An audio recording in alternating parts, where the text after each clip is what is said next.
Bismillahirrahmanirrahim. Assalamualaikum warahmatullahi wabarakatuh. Ketemu lagi pada channel Ujung Senja yang membahas tentang materi-materi ekonomi SMA MA. Pada kesempatan kali ini saya akan membahas tentang materi kerjasama ekonomi internasional. Pertama, pengertian kerjasama ekonomi internasional. Apa sih itu kerjasama ekonomi internasional? Berdasarkan pengertiannya, kerjasama ekonomi internasional adalah kerjasama yang dilakukan satu negara dengan negara lain atau dengan beberapa negara lain sekaligus. Pengertian yang lain bahwa kerjasama ekonomi internasional adalah kerjasama beberapa negara yang saling menguntungkan, terutama di bidang ekonomi. Kerjasama ini dilakukan untuk memenuhi kebutuhan barang dan jasa dalam negeri. Kerjasama ekonomi juga dilakukan untuk memperluas pasar hasil produksi barang dan jasa tiap-tiap negara.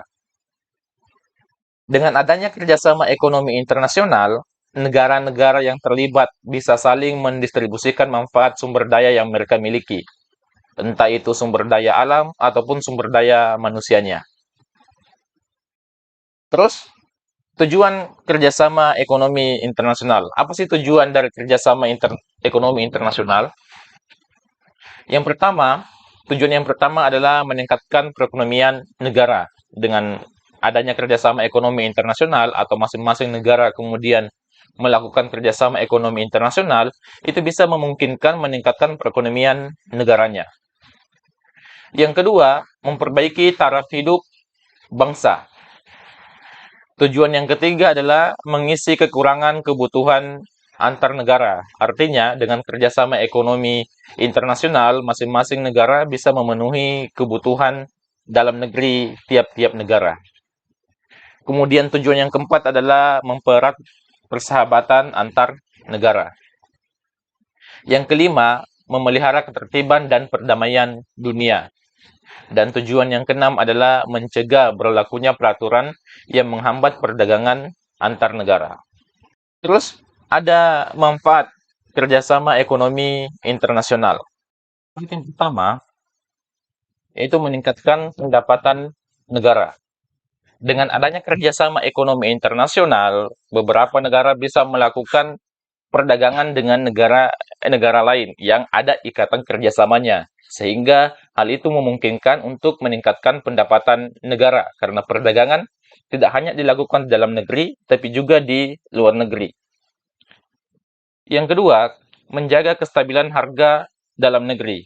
Hal ini memungkinkan dengan terjadinya peningkatan harga di dalam negeri atau harga-harga mahal, sehingga permintaan tinggi mengakibatkan harga mahal. Nah, untuk menekan harga tersebut, untuk kemudian menstabilkan harga dalam negeri, maka pemerintah bisa melakukan transaksi atau kerjasama, terutama di bidang ekonomi, untuk pemenuhan kebutuhan-kebutuhan di dalam negerinya. Yang ketiga, memperluas kesempatan kerja. Nah, salah satu manfaat kerjasama ekonomi internasional juga adalah memperluas kesempatan kerja. Artinya, tiap-tiap negara bisa mengirim tenaga kerja ke negara lain. Sehingga kesempatan kerja lebih luas. Yang keempat, mempercepat pembangunan ekonomi. Dan yang kelima, manfaat yang kelima adalah mendorong transfer teknologi. Artinya, dengan adanya kerjasama ekonomi internasional, tiap-tiap negara mendatangkan tenaga-tenaga ahli untuk mengelola sumber daya di negaranya, dengan sendirinya secara tidak langsung akan mendorong transfer teknologi antara negara yang satu dengan negara yang lain. Kemudian yang keenam, manfaat yang keenam adalah memperluas pasar. Jadi transaksi atau perdagangan tidak hanya dilakukan di dalam negeri, tetapi perdagangan juga bisa dilakukan di luar negeri dengan adanya kerjasama ekonomi internasional. Ada kegiatan ekspor dan impor. Terus, apa sih yang mempengaruhi kerjasama ekonomi internasional? Faktor-faktor yang mempengaruhi kerjasama ekonomi internasional. Yang pertama, faktor yang mempengaruhi yang pertama adalah dari segi letak geografis. Secara geografis, negara di dunia letaknya berdampingan dengan negara lain.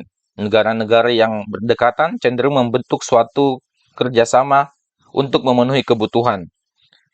Apakah kesamaan latar belakang, rumpun, dan kebudayaan antar negara maupun mendukung terlaksananya kerjasama ekonomi internasional. Manfaat yang kedua adalah kondisi iklim, kesuburan, dan sumber daya. Perbedaan iklim, kesuburan tanah, dan sumber daya alam menimbulkan perbedaan jenis produksi maupun kemampuan negara. Perbedaan tersebut mendorong kerjasama ekonomi internasional. Yang ketiga adalah era globalisasi. Globalisasi merupakan interaksi internasional yang terjadi karena pertukaran pandangan dunia, produk, dan aspek kebudayaan. Perkembangan zaman selalu diikuti globalisasi karena adanya perubahan kondisi perekonomian, sosial budaya, hubungan politik, serta penerapan ilmu pengetahuan dan teknologi. Melalui kerjasama ekonomi, negara maju dan negara berkembang memperoleh peluang melakukan transfer ilmu pengetahuan dan teknologi, mempererat hubungan antar negara, atau meningkatkan hubungan diplomasi antar negara. Kemudian, manfaat berikutnya adalah keinginan memperoleh dukungan dari negara-negara lain. Setiap negara membutuhkan kemerdekaan, kedaulatan, dan kebebasan untuk mengatur kepentingan negaranya tanpa adanya campur tangan dan tekanan negara lain. Dalam rangka mewujudkan tujuan tersebut, beberapa negara bekerjasama untuk memperoleh dukungan negara lain. Kemudian, yang kelima adalah menghemat biaya produksi. Kenapa kemudian menghemat biaya produksi ini bisa mempengaruhi kerjasama menjadi faktor pendorong kerjasama ekonomi internasional?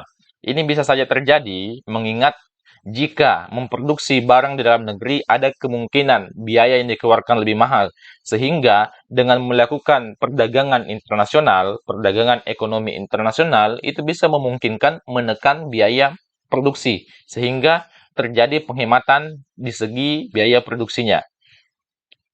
Kemudian faktor yang mempengaruhi yang keenam adalah terkait tentang ideologi dan sistem politik. Berikutnya adalah bentuk-bentuk kerjasama ekonomi internasional. Ada beberapa bentuk kerjasama ekonomi internasional.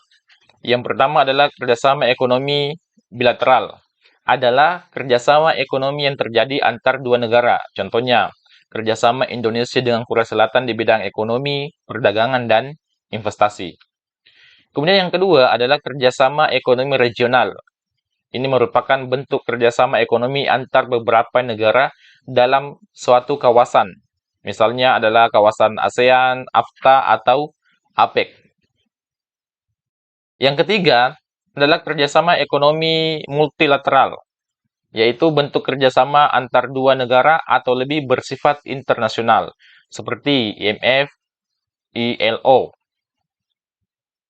Yang keempat, kerjasama ekonomi antar regional adalah bentuk kerjasama antar dua atau lebih lembaga-lembaga ekonomi regional, misalnya ASEAN dan Uni Eropa. Kemudian yang kelima adalah kerjasama ekonomi berdasarkan tujuan dan lapangan usahanya. Kerjasama yang dibentuk atas dasar tujuan dan lapangan usaha. Contohnya adalah OECD dan OPEC. Berikutnya adalah lembaga-lembaga ekonomi internasional. Yang pertama ada ASEAN. ASEAN merupakan bentuk kerjasama antar negara Asia Tenggara yang mencakup beberapa bidang seperti ekonomi, sosial budaya, dan politik. Kemudian lembaga ekonomi internasional berikutnya adalah ada APEC. APEC adalah bentuk kerjasama regional antar negara di kawasan Asia Pasifik.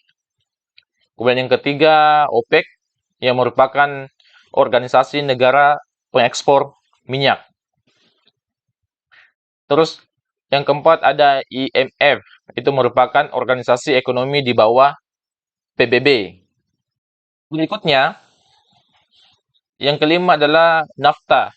NAFTA merupakan perjanjian perdagangan di kawasan Amerika Utara yang meliputi Kanada, Amerika Serikat, dan Meksiko. Yang keenam ada AFTA, yang merupakan kesepakatan antar negara ASEAN untuk membentuk kawasan perdagangan bebas di kawasan regional ASEAN. Berikutnya, yang ketujuh ada ECOSOC, yaitu merupakan Dewan Ekonomi yang dibentuk oleh PBB yang khusus memperhatikan masalah ekonomi dan sosial. Terus, yang kedelapan ada IBRD, adalah sebuah lembaga keuangan yang memiliki peran dalam penyediaan pinjaman kepada negara berkembang dengan tujuan mengurangi kemiskinan. Ini The World Bank, Bank Dunia. Terus, IDB adalah lembaga keuangan pembangunan multilateral yang berfokus pada keuangan Islam yang berlokasi di Jeddah, Arab Saudi. Ini salah satu tujuannya adalah mendorong pembangunan ekonomi dan kemajuan sosial negara anggota dan masyarakat Muslim. Nah, itu adalah beberapa pembahasan terkait tentang kerjasama ekonomi internasional. Semoga bermanfaat. Terima kasih. Assalamualaikum warahmatullahi wabarakatuh.